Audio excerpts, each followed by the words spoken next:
안녕하세요. 오늘 여러분의 머릿속에 쏙쏙 들어올 법률 리포트 제가 쉽고 재밌게 그리고 귀에 쏙쏙 박히도록 정리해서 알려드릴 테니까요. 자, 그럼 저와 함께 법률 정보의 세계로 슝 하고 떠나볼까요? 첫 번째 따끈따끈한 소식, 바로 인공지능 AI 보이스 피싱 관련 소식입니다. 이제 더 이상 AI 보이스 피싱에 당하고만 있을 수는 없겠죠? 정부가 드디어 칼을 빼들었습니다. 혹시 가족이나 친한 친구의 목소리를 감쪽같이 흉내내는 무시무시한 AI 보이스 피싱 수법에 대해 들어보신 적 있으신가요? 딥페이크 기술이 정말 상상 이상으로 발전해서 진짜인지 가짜인지 구별하기가 너무나 어렵다니까요. 저도 가끔 깜빡 속을 뻔할 때가 있다니까요. 하지만 이제 너무 걱정하지 마세요. 왜냐고요? 정부가 드디어 팔을 걷어붙이고 나섰기 때문이죠. 앞으로는 AI 보이스 피싱도 일반적인 보이스 피싱 범죄와 똑같이 즉시 지급 정지 대상에 포함된다고 합니다. 와, 정말 속이 다 시원해지는 소식이 아닐 수 없네요. 자, 여기서 핵심 내용을 다시 한번 짚어드릴게요. 의심스러운 전화는 무조건 끊으셔야 합니다.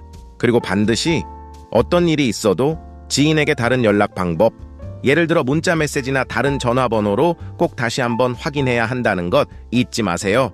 이미 돈을 보내셨다면 어떻게 해야 할까요? 당황하지 마시고 즉시 경찰, 112나 거래 은행에 전화해서 계좌를 즉시 묶어달라고 요청하세요.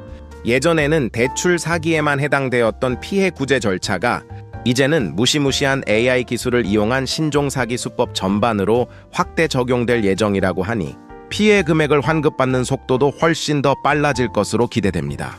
정말 굿뉴스죠? 여기서 잠깐 제가 웹 검색을 하다가 아주 유용한 꿀팁 정보를 하나 발견했습니다.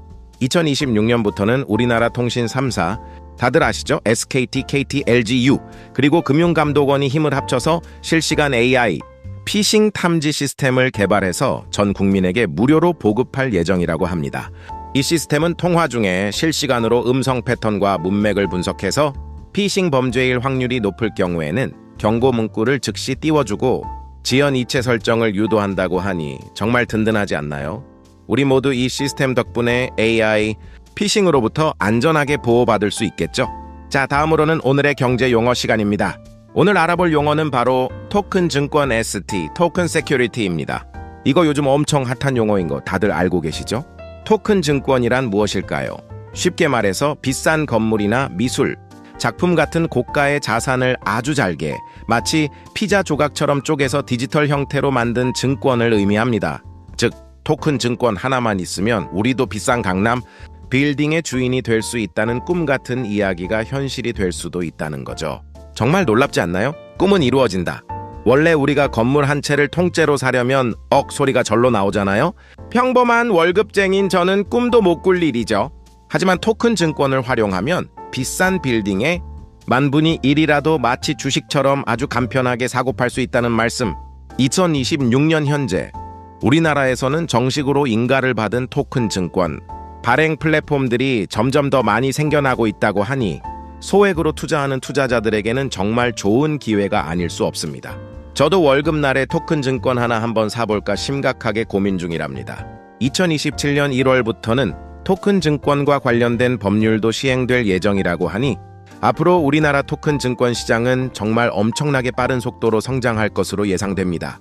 전문가들은 2030년에는 우리나라 STO 시장이 무려 367조 원 규모까지 성장할 것이라는 장밋빛 전망을 내놓고 있다고 하네요. 정말 어마어마하죠?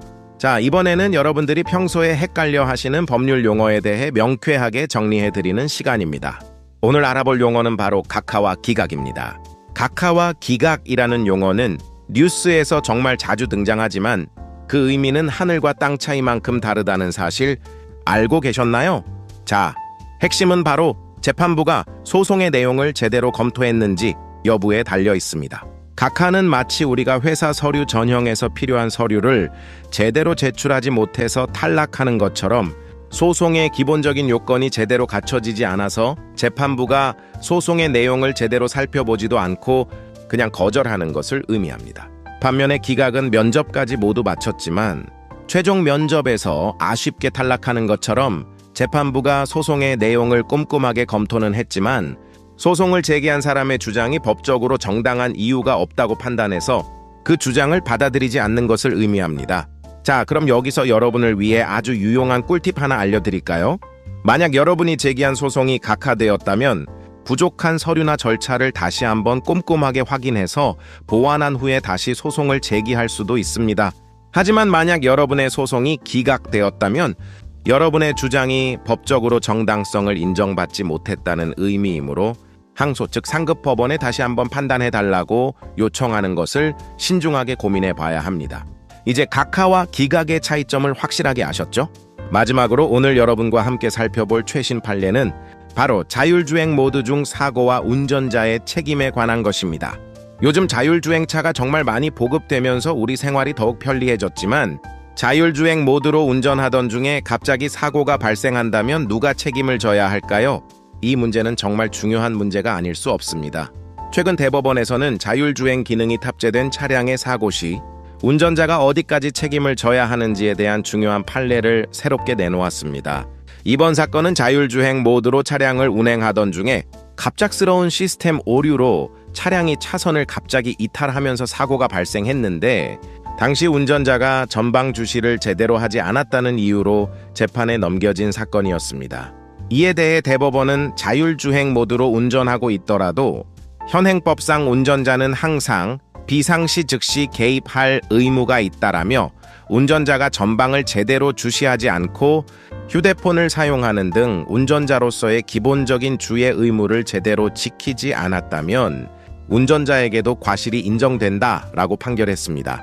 이번 판결은 자동차 제조회사의 제조물 결함과는 별개로 자율주행 기술을 맹신한 운전자의 부주의에 대해서도 엄격하게 책임을 묻겠다는 의미이며 자율주행 시대의 과도기적인 안전 기준을 명확하게 제시했다는 점에서 매우 중요한 의미를 가진다고 할 수 있습니다. 참고로 얼마 전 미국에서는 테슬라 오토파일럿 시스템을 사용하던 중에 발생한 사망사고에 대해 테슬라에게 무려 3,500억 원을 배상하라는 판결이 나오기도 했습니다. 이는 자율주행 기술과 관련된 제조사의 책임을 인정한 중요한 사례이므로 함께 참고하시면 더욱 좋을 것 같습니다. 자, 오늘 제가 준비한 법률 리포트는 여기까지입니다. 오늘 제가 준비한 정보들이 여러분에게 조금이나마 도움이 되었기를 바랍니다. 오늘 내용이 유익하셨다면 좋아요와 구독 잊지 마시고 꼭 부탁드립니다. 여러분의 응원이 저에게 큰 힘이 됩니다. 감사합니다.